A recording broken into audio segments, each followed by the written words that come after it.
Coronavirus, la pandemia. ¿Cuáles son los síntomas? ¿Cómo se transmite? ¿Qué puedo hacer para protegerme y prevenir la propagación de la enfermedad? Nuevo padecimiento que ha encendido las alarmas de los sistemas de salud. Coronavirus, la pandemia. ¿Qué tal? ¿Cómo le va? Bienvenido a un programa más de Coronavirus, la pandemia. Le recordamos que esta es una producción de la Universidad de Guadalajara que se transmite a través de Canal 44, la señal de todos, y que llega a México y América Latina gracias también a la señal de las televisoras públicas que se suman a Canal 44. Queremos invitarle para que se ponga en contacto con nosotros a través de nuestras cuentas institucionales en Twitter y Facebook, @Canal 44 TV, y a través de WhatsApp en el 33 22 42 06 90. Iniciamos, vamos directamente hasta Ginebra, Suiza. Ahí nuestra compañera Isabel Saco nos informa sobre el reporte más actual de la Organización Mundial de la Salud. Adelante, Isabel. Hola, ¿qué tal? Buenos días, Belén. Buenos días a todo el público de Canal 44. El mundo ha superado esta noche la barrera de los 3 millones de casos de coronavirus en 4 meses desde la aparición de los primeros casos en China y cuando todavía no se vislumbra que pueda estar lista a corto plazo una vacuna. Según el último recuento de casos globales de la Organización Mundial de la Salud, 3.059.000 personas se han infectado con el coronavirus, lo que supone 63.000 más que en la víspera. En cuanto a muertes, el COVID-19 ha provocado 211.000, es decir, 5.300 más que en la jornada anterior. Hoy se cumplen exactamente 3 meses desde que la OMS declarara el nuevo coronavirus como una emergencia sanitaria internacional, tras recibir una recomendación en ese sentido de un grupo de epidemiólogos y otros expertos que forman el Comité de Emergencia del organismo. Hoy ellos mismos se están reuniendo por teleconferencia para analizar la evolución de la pandemia y estudiar si es necesario actualizar sus recomendaciones, lo que será hecho público mañana al final del día en Europa. Lo cierto es que durante estos 3 meses en los que la epidemia se transformó en pandemia, la Organización Mundial de la Salud ha trabajado día y noche para hacer sonar la alarma, apoyar a todos los países, en particular a los de menores recursos, y salvar vidas. Un ejemplo son los millones de equipos de protección para el personal de salud, como mascarillas, gafas, trajes y guantes, que la OMS ha despachado a los países más pobres, así como la formación que ha impartido a 2.300.000 médicos, enfermeras y personal auxiliar para hacer frente al coronavirus. Mientras Europa sigue siendo el continente más afectado, con casi 1.400.000 casos, América le sigue ya muy de cerca con más de 1.200.000. Por países, Estados Unidos va a la cabeza con más de 1 millón de casos, mientras que España e Italia se sitúan en la línea de los 200.000 contagios, y Reino Unido, Alemania, Francia y Turquía superan la barrera de los 100.000, que también está a punto de franquear Rusia. En medio de este panorama, 21 de un total de 44 países en Europa han empezado a relajar las medidas de confinamiento para frenar la pandemia, pero la OMS no se cansa de repetir que hay que seguir alerta y que no se puede volver a la normalidad de golpe. El jefe de la OMS para Europa ha recalcado hoy que la situación en este continente sigue siendo grave y recordó que aquí se acumulan el 63% de las muertes en el mundo, a pesar de que, en términos de casos, solo representa 46 de cada 100. En Europa, poco a poco, se empiezan a abrir comercios y empiezan a haber planes con fecha para la vuelta al colegio, la reapertura de museos y bibliotecas, así como la reanudación de ciertas actividades deportivas. De lo que todavía no se habla es de cuándo volverán a abrirse las fronteras, en particular las de la zona Schengen, que forman 26 países europeos y que llevan cerradas aproximadamente 6 semanas. Por otra parte, la OMS está incidiendo mucho en estos días en que no hay que olvidar o retrasar demasiado la vacunación de los niños contra enfermedades como el sarampión, la rubiola, la difteria o la polio. En muchos países se está reportando fuertes reducciones en la tasa de vacunación por el temor de los padres de llevar a sus hijos a centros sanitarios en las actuales circunstancias. Reportó desde Ginebra Isabel Saco para el programa Coronavirus, la pandemia. Esta semana revisamos los altos niveles de letalidad que está registrando México. El infectólogo, el doctor Héctor Raúl Pérez Gómez, nos explicó que en parte se debe a que México está realizando pocas pruebas para detectar casos de COVID entre su población. Esto es lo que nos explica.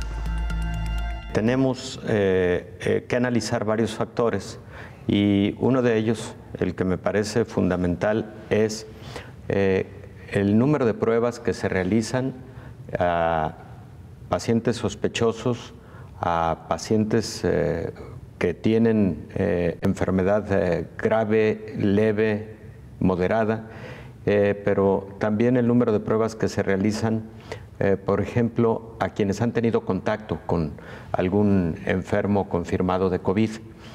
Entonces, cuando se realizan un mayor número de pruebas y entonces tenemos, por ende, un mayor número de personas confirmadas, entonces el número de fallecimientos por esta causa, en este caso COVID, podría ser, desde el punto de vista de la letalidad o la tasa de letalidad, pues menor, porque tienes un universo mayor detectado. Aquí no tenemos un universo mayor detectado. Tenemos a 17,000, para ser exacto, 17,799 personas al día de ayer. Pero el propio subsecretario Hugo López-Gatell ha dicho que esto habría que multiplicarlo por 8, considerando que solo se está muestreando en general en el país al 10% de los casos leves o moderados y al 100% de los que están graves. Entonces, por eso es multiplicar por 8. Si entonces hacemos esta conversión, pues tendríamos aproximadamente 150,000 casos realmente. Más los casos asintomáticos, esto nos daría un 30% más, y entonces la realidad del país podría estar por el orden de los 180, 190,000 casos en este momento. Si consideramos entonces 1,732 defunciones confirmadas, porque también hay que considerar aquellas defunciones que realmente fueron de COVID, pero o que la prueba resultó negativa por ser falsa negativa, o que no se realizó prueba y estos pacientes fallecieron con diagnósticos de neumonías o neumonías atípicas, etcétera. Bueno, entonces en toda esa ecuación es posible que no tengamos un 10% de letalidad, como las estadísticas actuales oficiales lo muestran. Pero también hay que tener en consideración efectivamente las características de la población en las que estamos haciendo este análisis. Es correcto que México ocupa uno de los primeros lugares en diabetes a nivel mundial.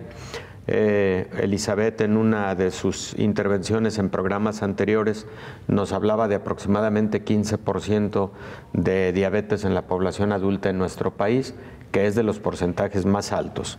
Obesidad. México es el país con más obesidad infantil y ocupa entre el tercero y el cuarto lugar en obesidad en adultos y obesidad mórbida. Sobrepeso, obesidad y obesidad mórbida. México tiene 35% de sus adultos con hipertensión arterial.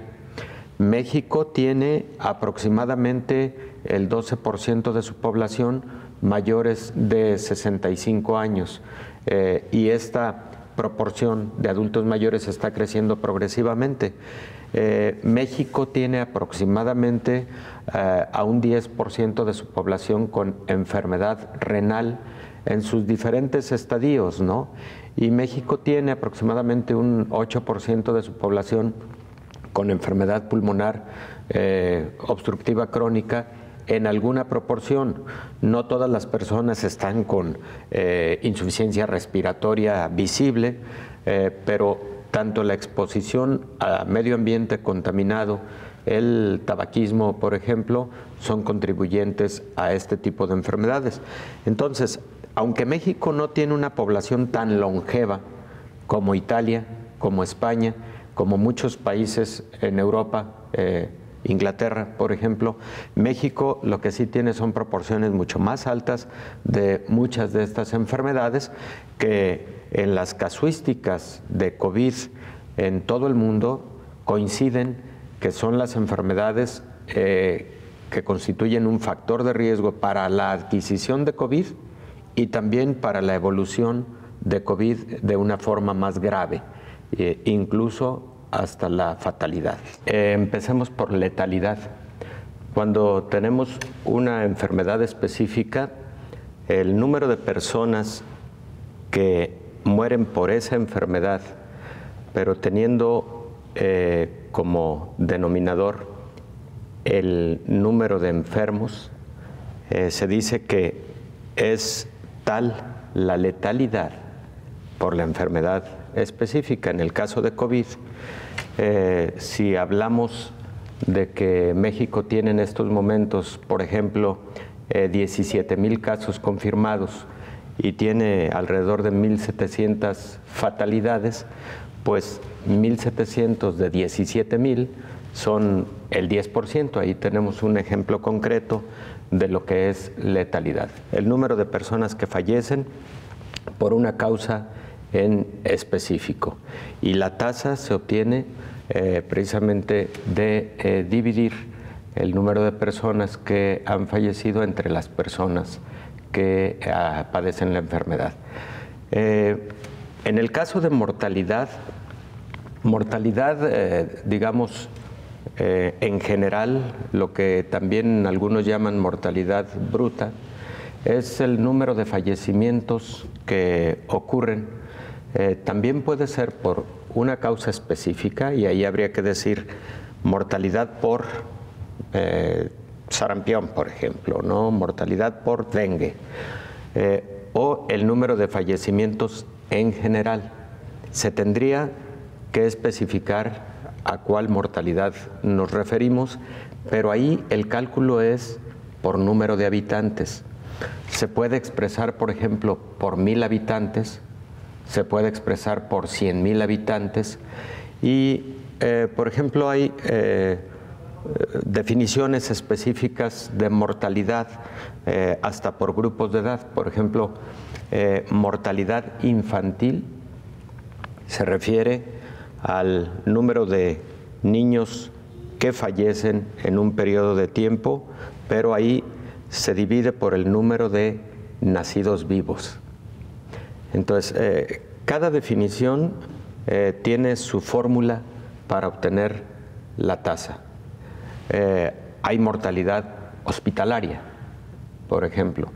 Es el número de personas que fallecen en un hospital por egresos hospitalarios, pero esa mortalidad la dividimos en dos grupos: la tasa de mortalidad cruda o bruta y la tasa de mortalidad ajustada.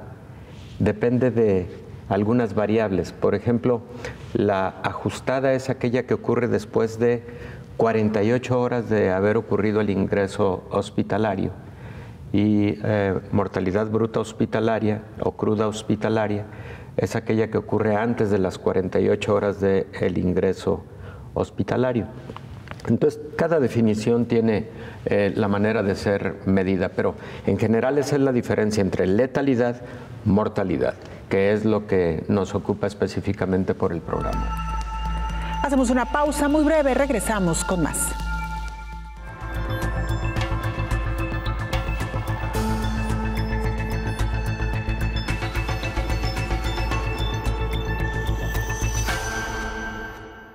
Antioquia es solidaria. Es el momento de ayudar a que las personas más vulnerables tengan alimentos en estos días difíciles que vivimos por el coronavirus. En Antioquia habilitamos la cuenta corriente Bancolombia 77-700-000-071 para donaciones en todo el país. Dona ya. La mejor vacuna es un corazón lleno de solidaridad.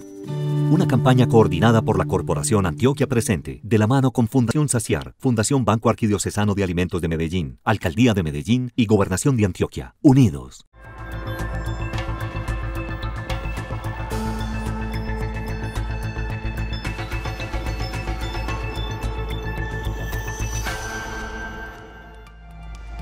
Hay dos conceptos importantes que se consideran al momento de medir la gravedad de una enfermedad o padecimiento. Esta es letalidad y mortalidad. ¿Sabe usted cuál es la diferencia entre ambos conceptos? Aquí se lo explicamos.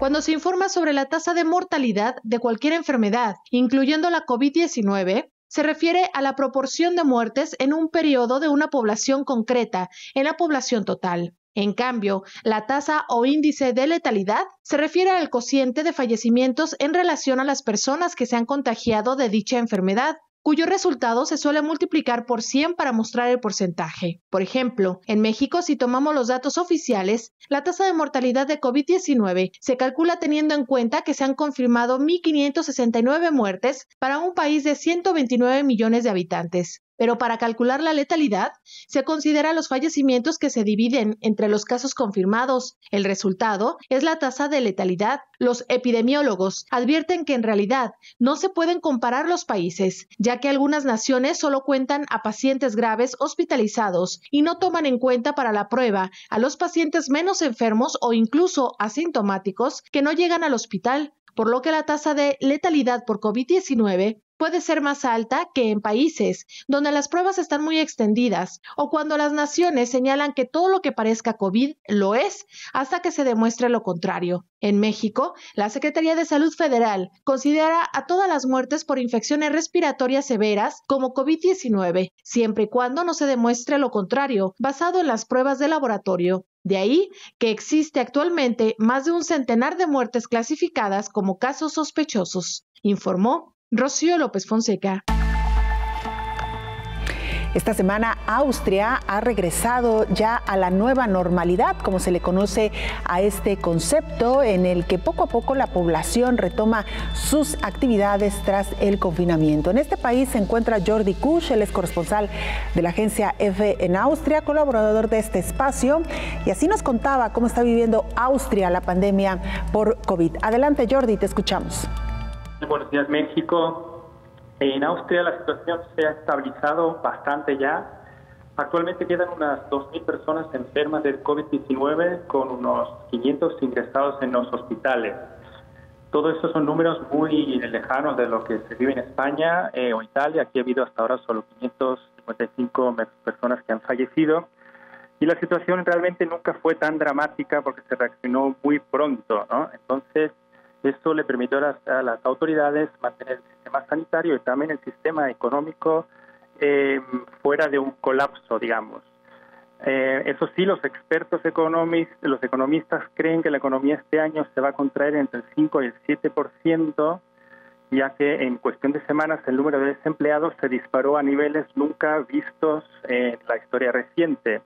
Y así empezamos el mes de mayo con la vida bastante normalizada ya, las tiendas están abiertas, a partir de mañana se puede hacer deportes, se siente ya una cierta normalidad en las calles, pero económicamente queda por ver cómo sale el país de esta situación de parálisis total de la economía durante 6 semanas, que seguramente le va a costar a cientos de miles de personas el trabajo y habrá que ver si se pueden reponer tan rápidamente. El gran temor, a pesar de todo el optimismo, es siempre la segunda o una posible segunda oleada de la pandemia, que aquí se teme que podría llegar después del verano. Mientras tanto, ahora los colegios van a abrir en 2 semanas y siguiendo el ejemplo de Dinamarca, que ya tiene los colegios abiertos desde hace 2 semanas, se espera que eso no cause un repunte de las infecciones. Actualmente el factor de reproducción del virus está por debajo del 0,6 puntos. Eso significa que de cada 100 personas solo se contagian otras 60, lo que quiere decir que en una semana ojalá se pueda erradicar el virus.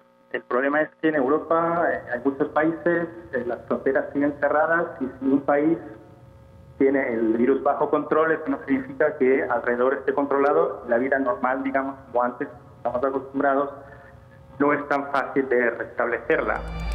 Y precisamente tras este reporte desde Austria, el infectólogo Héctor Raúl Pérez Gómez confirma que efectivamente la medida más efectiva hoy por hoy para frenar esta pandemia se llama distanciamiento social y confinamiento. Así nos lo explicaba. Las medidas oportunas, sobre todo de aislamiento social, son las que más contundentemente han logrado aplanar curva, pulverizar las curvas, como ya algunos autores han sugerido que empecemos a manejar y a procurar lograr objetivos de ese tamaño. Y la distancia interpersonal es fundamental, además de las medidas de protección personal, ¿no? Las pruebas indudablemente son muy importantes porque ayudan a detectar temprano, a actuar tempranamente desde el punto de vista médico, pero también a cortar cadenas de transmisión.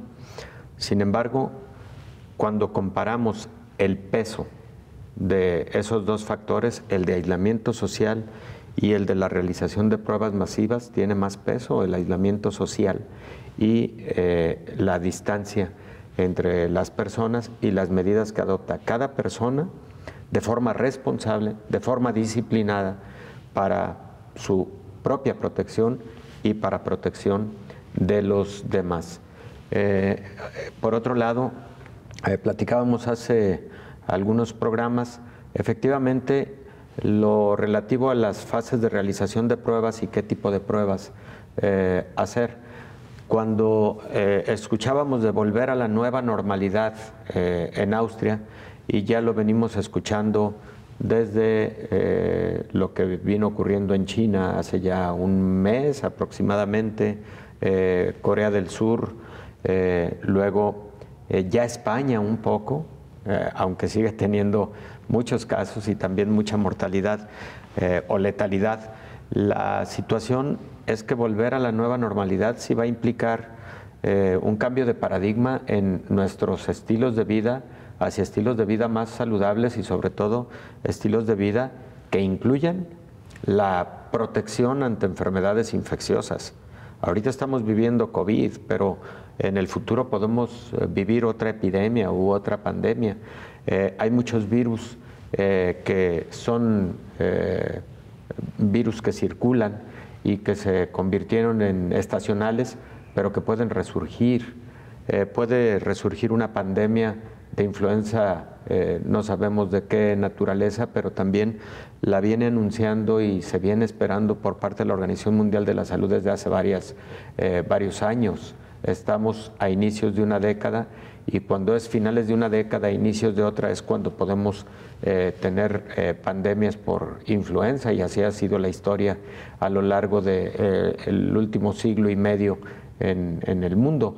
Entonces, cambios de paradigma son fundamentales porque que no se nos olvide lo aprendido en una pandemia de esta naturaleza y particularmente que no se nos olvide que la población más vulnerable debe estar en todo momento bajo mayor resguardo y bajo control en cuanto a las enfermedades crónico-degenerativas que presentan. Tú me preguntabas, ¿y por qué la alta letalidad en México? Decíamos que sí es una alta letalidad, indudablemente, pero que hay otros factores que han venido influyendo, incluyendo el poco número de pruebas que se han realizado y, por lo tanto, el reconocer que esas 17,000 casos confirmados pues no son los casos reales que tiene México. Pero, por otro lado, también actuar oportunamente en tener una infraestructura hospitalaria. Si a nivel federal, con la población general, se hubiera acudido más tempranamente al aislamiento social, el impacto que están teniendo algunos estados de la República, incluida la Ciudad de México, por ejemplo, el Estado de México, etcétera, sería mucho menor. Pero además, la letalidad, si en los grupos vulnerables se hubiera generado aislamiento social de forma más temprana, es decir, cuide a su adulto mayor, no le permita salir bajo ninguna circunstancia, atiéndalo bien, cuide a su paciente con diabetes, a su padre con diabetes, a su mamá con diabetes, con hipertensión, etc. Es al revés, el 80% de la población diabética en México no tiene adecuado control de sus niveles de glucosa. Ese es un porcentaje muy alto. Aproximadamente el 40% de la población diabética en México no sabe que tiene diabetes. Y quien lo sabe frecuentemente se niega a reconocerlo durante los primeros meses y años. Y el control metabólico no es el mejor. Entonces, todo eso es actuación permanente, pero además ante una pandemia, es cuidar a esos grupos vulnerables y, por supuesto, luego ya con la población general, pues también oportunamente el aislamiento social y las medidas de distancia interpersonal, ¿no? Lo que se ha llamado sana distancia. Se estuvo, como recordarás, insistiendo en que esas medidas fueran dictadas antes, cuando incluso se presentó el primer caso, que seguramente no fue el primer caso que tuvo México, seguramente México tuvo más casos previos a ese primero oficial reconocido. ¿Por qué? Porque México es un país cosmopolita, hombre. México tiene una cantidad enorme de vuelos a todo el mundo y por supuesto que dentro de los países de América Latina, si bien Brasil fue el primero en reportar casos, México seguramente debió haberlos tenido incluso antes que Brasil. Yo creo que el flujo aéreo a México es mucho más alto. Entonces, todo eso son reflexiones que a la retrospección seguramente hubieran influido mucho mejor en términos de menos impacto y menos letalidad en el país. Nuestra compañera Gloria Soltero, periodista en Puerto Rico, nos informa también sobre los datos más actuales que hoy por hoy reporta la isla. Un saludo cordial a nuestros amigos del Canal 44 en Guadalajara, México. Un mensaje fraternal de paciencia y mesura durante la crisis que enfrenta el mundo. Y Puerto Rico continúa viviendo bajo estado de emergencia durante la pandemia del COVID-19 y entra en su día número 43 de la cuarentena y toque de queda decretados por la gobernadora Wanda Vázquez Garcet. Bueno, de acuerdo al más reciente informe del Departamento de Salud, se mantuvo en 84 las muertes por COVID-19 y no se han reportado nuevas fatalidades para el día de hoy. De acuerdo con los datos del sistema de vigilancia de la agencia, la última vez que no se reportaron muertes por coronavirus en la isla fue el pasado 14 de abril, mientras se añadieron 18 casos únicos positivos. 14 de esos resultados se determinaron a través de pruebas serológicas y mediante pruebas moleculares. Esto eleva el número de casos únicos positivos a 1.389. De este total de casos positivos, 697 corresponden a mujeres y 692 a hombres. Entre los municipios con el mayor número de casos está la capital, San Juan, que continúa al frente de la lista con 237 casos, seguidos de Bayamón con 89 y Guaynabo con 86. De acuerdo a la información, 75 de los 78 municipios tienen al menos un caso positivo hasta el momento y se mantiene como el rango de edad entre los 50 a 59 años como el de mayor incidencia, con 281 casos del total de contagiados. El periodo de cuarentena vigente se extiende hasta el próximo 3 de mayo, por lo que se espera que la gobernadora de Puerto Rico anuncie próximamente una nueva orden ejecutiva. Desde Puerto Rico, soy Gloria Soltero. Hacemos una pausa, regresamos con mucha más información.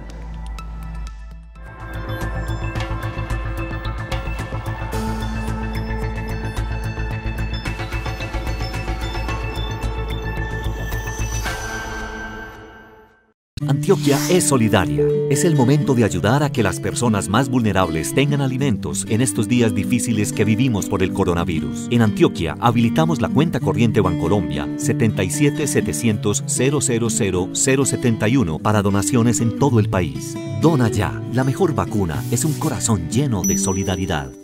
Una campaña coordinada por la Corporación Antioquia Presente, de la mano con Fundación Saciar, Fundación Banco Arquidiocesano de Alimentos de Medellín, Alcaldía de Medellín y Gobernación de Antioquia. Unidos.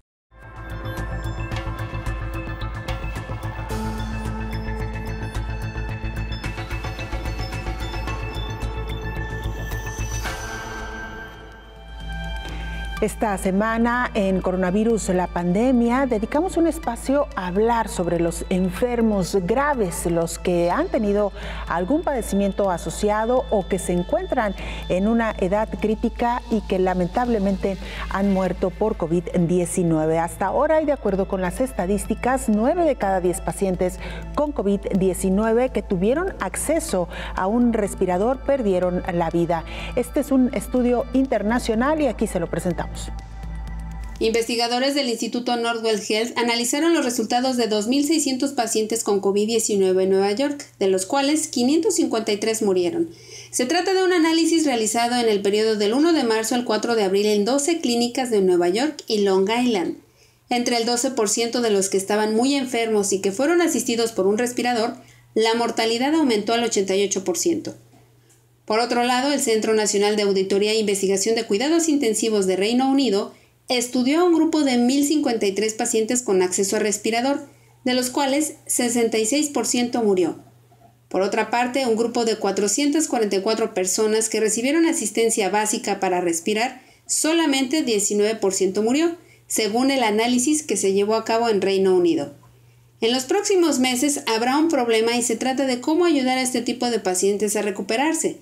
Las prácticas hospitalarias mantienen a los pacientes más lúcidos y móviles posible, pero muchos profesionales de la unidad de cuidados intensivos dicen que la atención de la pandemia y la naturaleza infecciosa del COVID-19 está dificultando cumplir con estas prácticas, dijo Loren Ferrante, especialista de cuidados críticos de la Facultad de Medicina de Yale, a la revista Science, informó Elizabeth Ortiz. Viajamos hasta Bolivia, donde nuestro compañero Marcelo Huanca Dorado así nos informaba sobre la situación en ese país. Escuchemos a Marcelo Huanca. Saludos cordiales desde Santa Cruz de la Sierra. Bolivia, al igual que gran parte de los países de América Latina, sigue soportando la arremetida del coronavirus. Hasta ahora, 1.014 casos positivos han sido reportados. Según el reporte, 53 personas han fallecido en el país desde que comenzó esta pandemia. Los datos del Ministerio de Salud dicen que 9 por cada 100.000 habitantes están con el coronavirus. La disyuntiva por el momento es si levantan o no la cuarentena que fenece el próximo 30 de abril o la prolongan. Las autoridades del gobierno central se encuentran debatiendo en las últimas horas qué mecanismos van a utilizar para liberar a los ciudadanos y que vuelvan al trabajo, debido a que en varios sectores existen amenazas de movilizaciones de ciudadanos que dicen que no soportan más la cuarentena porque se les han acabado los ingresos económicos, incluso para cubrir sus más elementales necesidades. El gobierno de Yanine Áñez se encuentra en la disyuntiva de aumentar los bonos o, en su defecto, de liberar algunos sectores de trabajadores para que vuelvan a la actividad económica. El dirigente máximo de los trabajadores ha indicado que de las 36.000 o 35.000 empresas legalmente establecidas, 29.000 han estado paradas, por lo tanto no han pagado sueldo, excepto las 6.000 que habrían cumplido con sus obligaciones con sus trabajadores.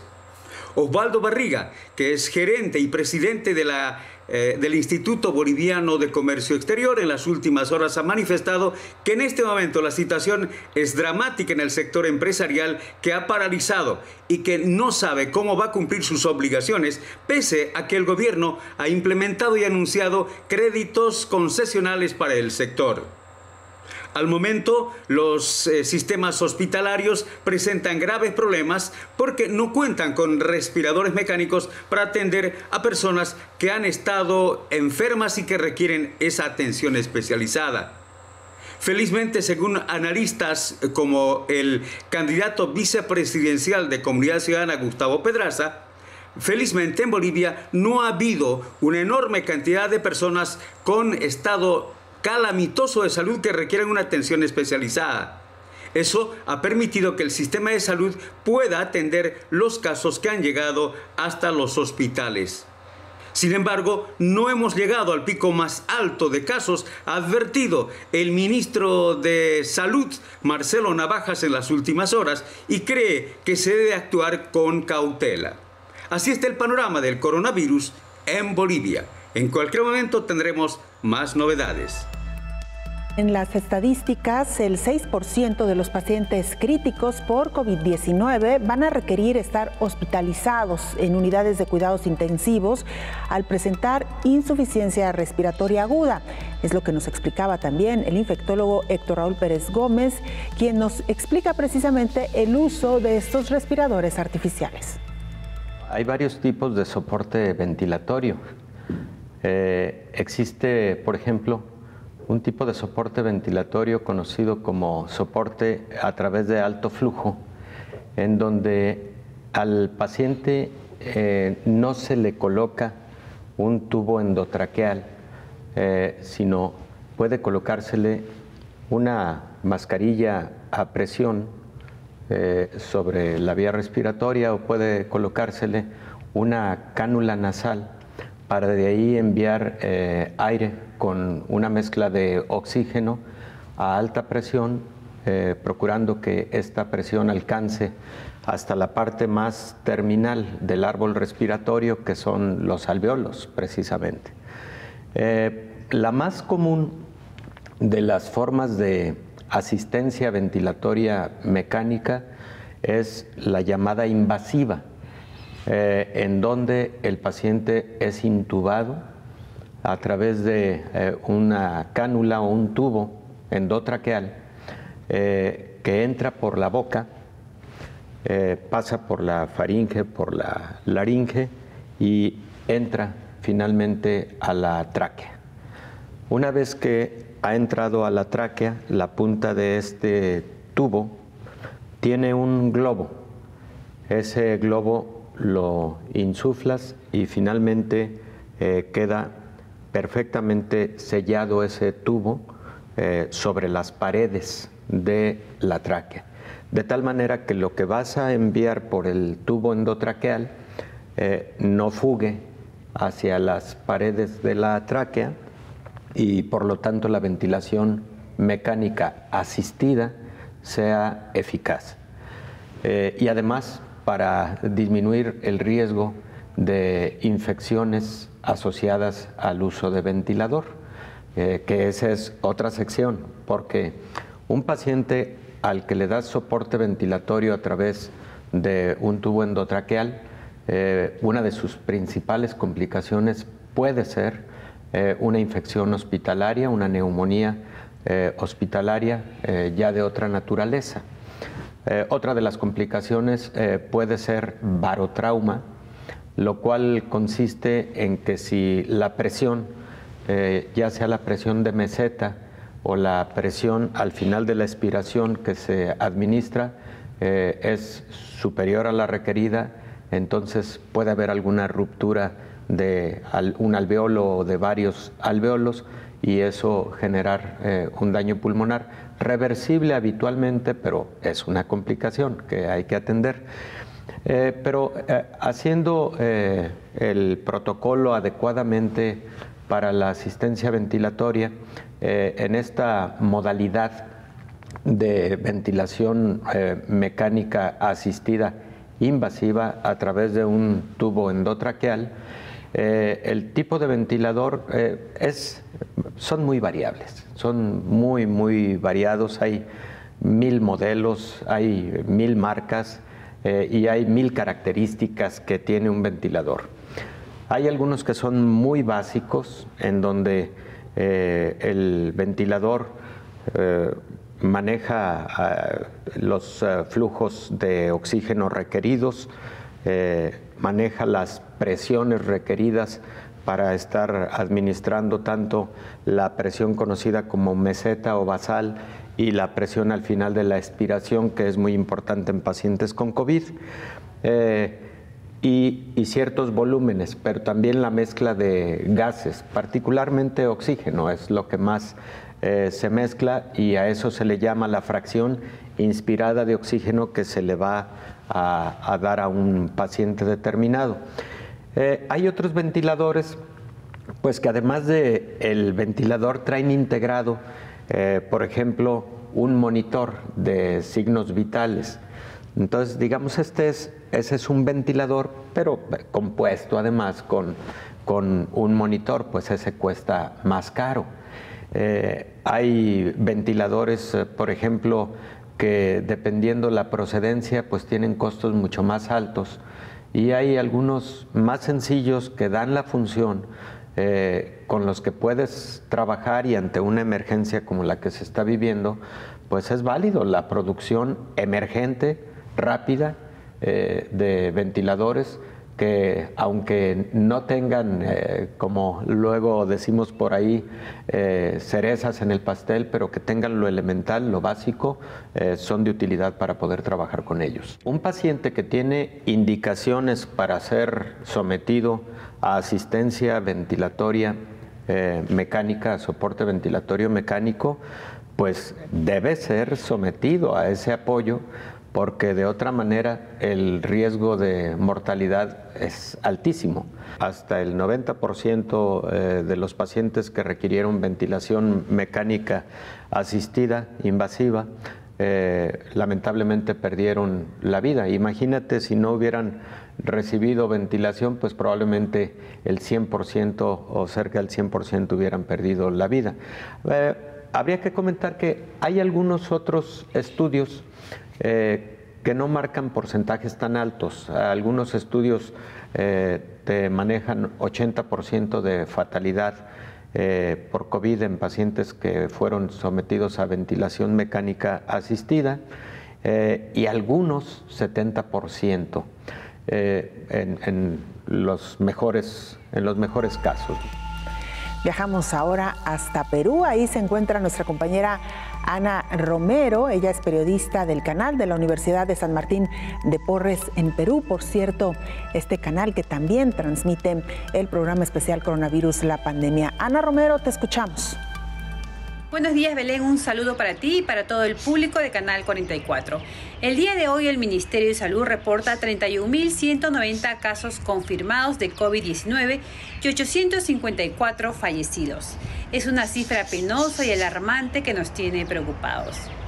En el lado económico, el Congreso de la República ha presentado un proyecto de ley para aplicar un impuesto a las ganancias de trabajadores y empresas, denominado impuesto solidario. Este impuesto sería a las rentas, utilidades o ingresos en el país como en el extranjero. El tributo se aplicaría a ganancias mayores a $3 millones. Por otro lado, en estos últimos días, internos de varios penales del país han empezado con motines en reclamo de su libertad y medicinas, porque temen morir contagiados por COVID-19. Y lamentablemente, el día de ayer fallecieron 8 internos del penal Castro. Un hecho alentador es la recuperación de Valerio, un hombre de 90 años de edad, quien se convirtió en el peruano de mayor edad en vencer al COVID-19. Su lucha incansable junto a los héroes de la salud nos demuestra que la recuperación es posible. Desde Lima, Perú, informó para ustedes Ana Romero para Coronavirus, la pandemia. Hacemos una pausa, es muy breve, regresamos con más.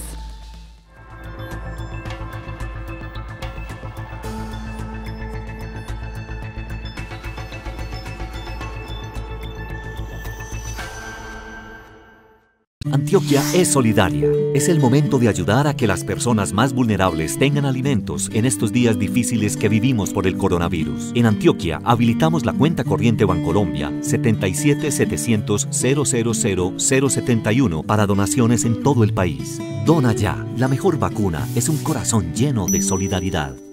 Una campaña coordinada por la Corporación Antioquia Presente, de la mano con Fundación Saciar, Fundación Banco Arquidiocesano de Alimentos de Medellín, Alcaldía de Medellín y Gobernación de Antioquia. Unidos.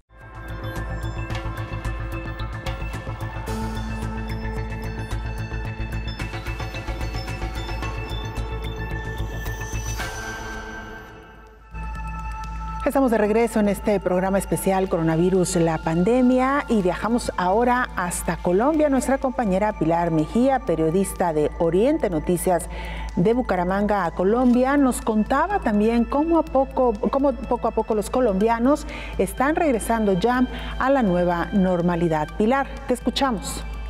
Se registraron 15 fallecimientos más y 296 nuevos contagios en el país, para un total de 293 personas fallecidas y 6.507 personas con el COVID-19.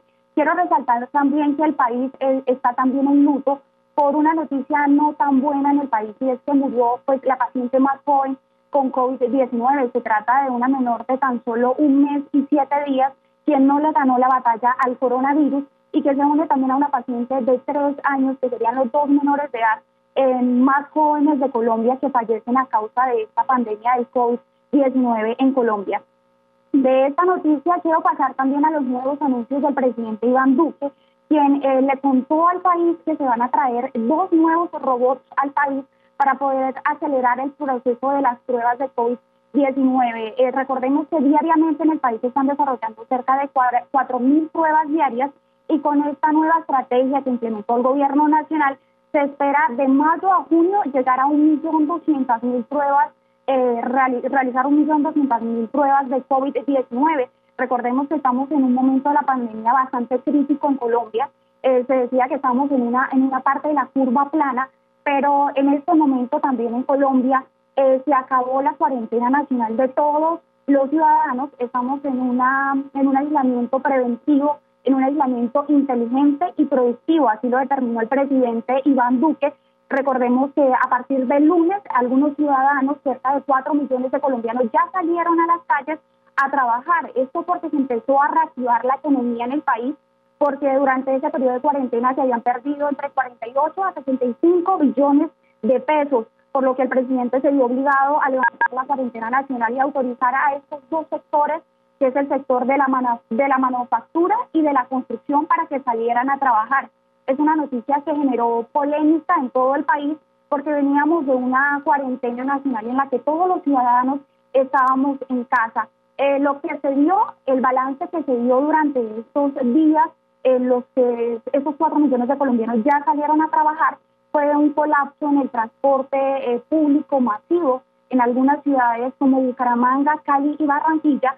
El balance no fue tan positivo, porque los mismos ciudadanos se encargaron también de evidenciar y de denunciar las aglomeraciones en el sistema de transporte público. Se podía evidenciar que las personas estaban todas aglomeradas, sí llevaban sus tapabocas, sí llevaban incluso algunos guantes, pero estaban aglomeradas, y según las indicaciones del Ministerio de Salud se debía permanecer, las personas debían tener algunas distancias incluso de 1 metro. Eso no se dio en estas ciudades, y es algo que genera preocupación en los especialistas de lo que se pueda presentar, de los nuevos contagios que se puedan presentar y registrar en lo que vaya corrido de estas próximas semanas.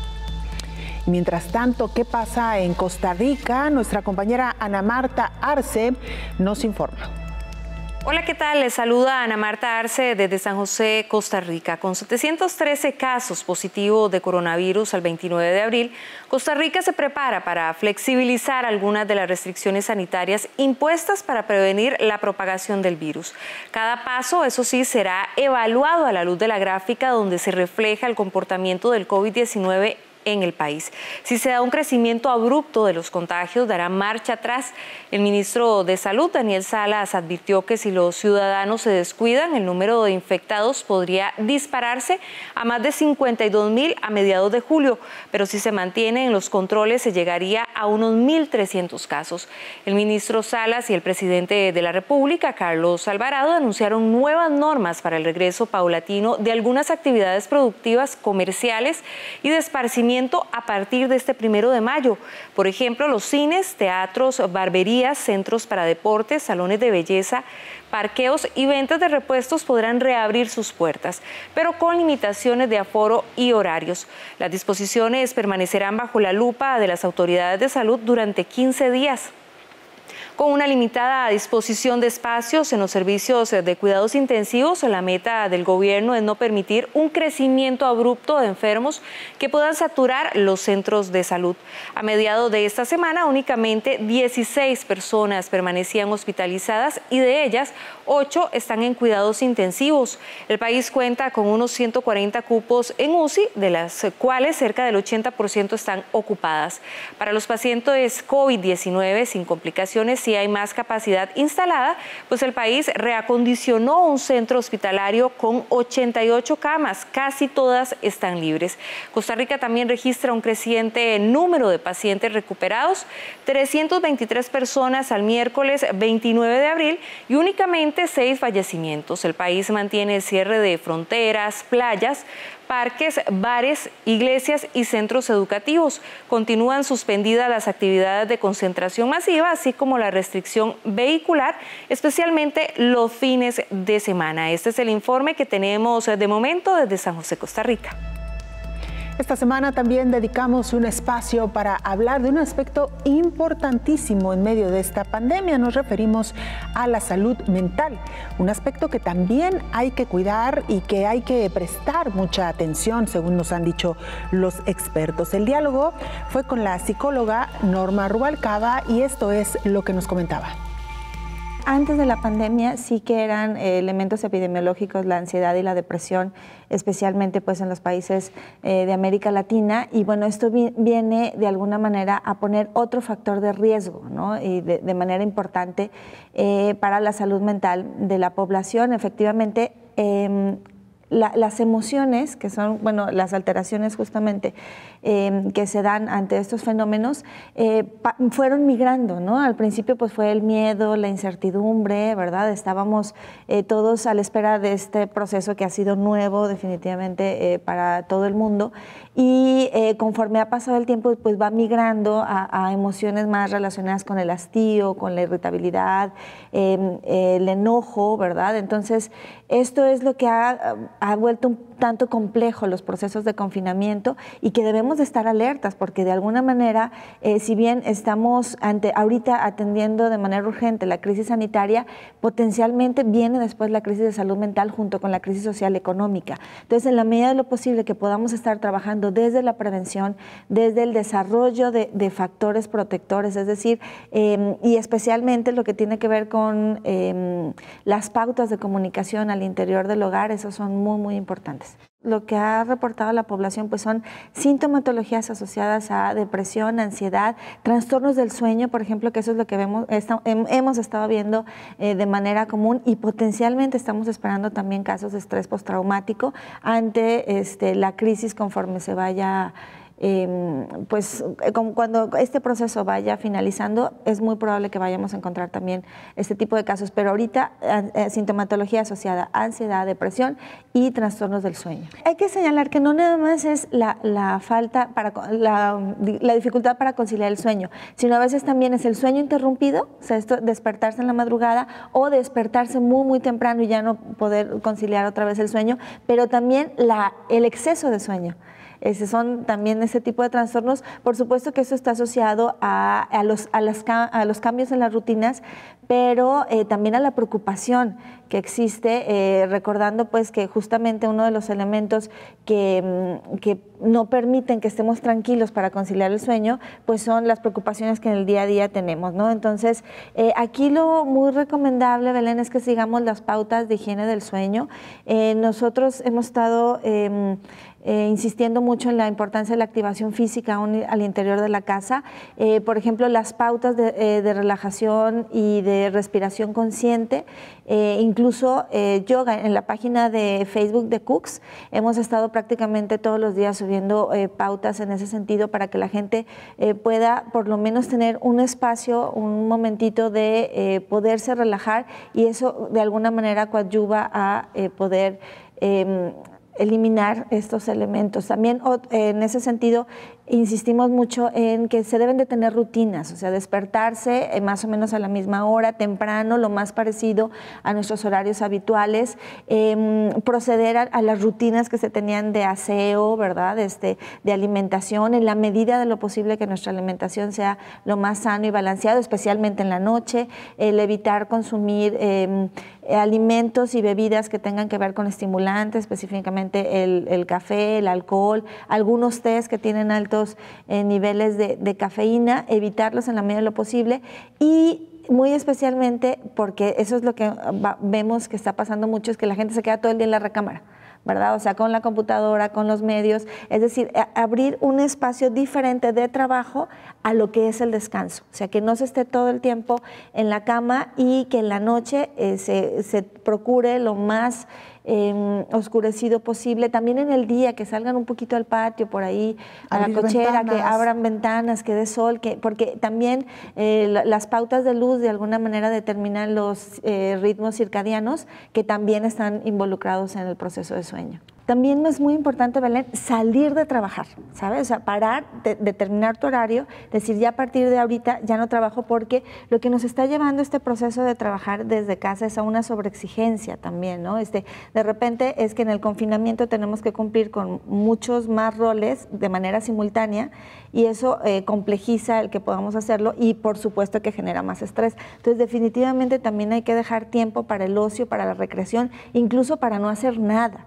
¿sabes? Esta parte también es importante y antes de ya el horario de dormir, hacer actividades que nos resulten placenteras o relajantes, desde escuchar música que nos relaje, a lo mejor hay quienes les gusta la lectura, dibujar, etcétera, actividades que nos permitan como mantener una estabilidad emocional que favorezcan el que conciliemos el sueño de manera reparadora. El estar sobreexpuesto a información, hay que ver, estar informados, por supuesto, es muy, muy importante, pero determinar una fuente que sea confiable, un horario que sea para nosotros el que nos permita pues ir monitoreando la situación y en la medida de lo posible dejar de estar como preocupándonos por las noticias, sí ocupándonos en lo que nos toca hacer, en mantenernos en casa, mantenernos lo más tranquilo posible, lo de higiene, el lavado de manos, la sana distancia, etcétera. Ahí sí tenemos que ocuparnos,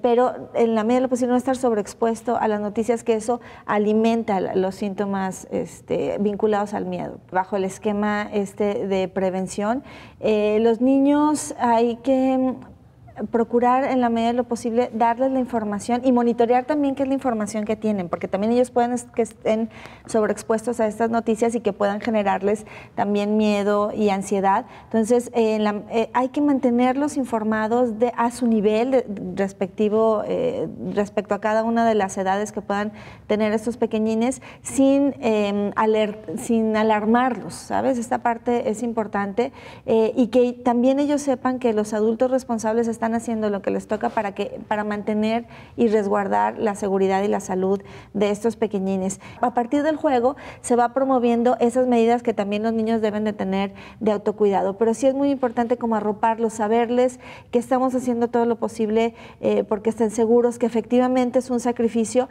pero fíjate que también, Belén, esta es una oportunidad, no nada más para los niños, sino para todos, de hacer énfasis en la empatía. Es decir, qué de lo que yo hago va a favorecer también a los demás a partir de cómo se siente el otro, la interacción en ese sentido de yo en su situación de esta persona, cómo me sentiría y hablarle a los niños de que en la medida que estamos dentro, por ejemplo, que no puedan ir a ver a los abuelos porque también es cuidarlos, es parte de la empatía, del cuidado y afortunadamente muchas personas ya cuentan con los medios electrónicos para mantener esa cercanía social que es muy, muy importante también para los niños. Ellos están preocupados también por sus compañeritos, por sus maestros, por los abuelos, por la familia a las que no ven, por los amiguitos, ¿no? de la colonia. Entonces sí permitirles que sigan teniendo esa interacción y apoyarles poniendo también las condiciones para que puedan hacer, ya no desde los medios electrónicos, sino con otro tipo de juegos, retomen sus juguetes, por ejemplo. Yo he insistido mucho en que puede ser también una buena oportunidad para preguntarles a las generaciones de más adelante, ellos a qué jugaban cuando eran niños, intentémoslo nuevamente, ¿no? Y que el adulto también se dé la oportunidad de jugar, porque esto va a ayudar a que se generen emociones positivas, que son las vinculadas al bienestar, que nos ayuden a ir desbaratando las otras. Entonces, pues ahí las recomendaciones, y prácticamente todos los días estamos subiendo material a estas páginas, y desde, por ejemplo, hacer rallies, ¿no? En la casa, o no sé, tú recuerdas cuando éramos niñas esto de de montar nuestros campamentos con sábanas, las sillas, etcétera. O sea, eso entretiene mucho a los niños y les da otra forma de interacción. Un poco con la cápsula que nos mencionaban de la situación de los niños en China, hay que considerar también que para los trastornos mentales hay efectivamente cuestiones endógenas que las pueden favorecer, pero también muchas son exógenas y socioculturales. Nosotros somos una cultura muy, muy colectivista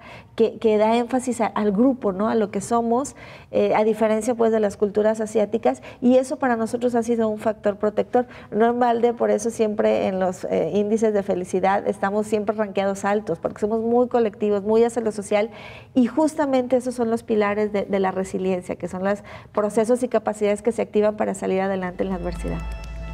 Hasta aquí llegamos con este programa especial. Gracias por habernos acompañado. Le invitamos para que nos acompañe en la siguiente emisión. Coronavirus, la pandemia.